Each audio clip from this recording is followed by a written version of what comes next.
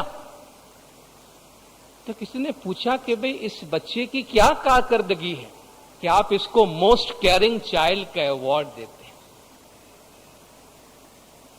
تو کہا کہ اس کے پڑوس میں کسی کی میت ہو گئی، کسی کی بیوی گزر گئی، اور وہ جو شوہر تھا بڑی عمر کا، وہ غمزدہ تھا اور رو رہا تھا۔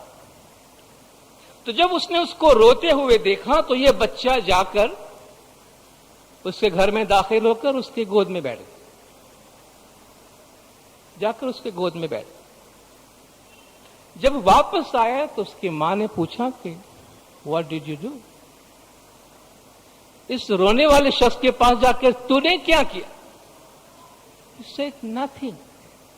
I just helped him crying. میں نے کچھ بھی نہیں کیا، اس کو رونے میں مدد کی۔ میں نے اس کو رونے میں مدد کی۔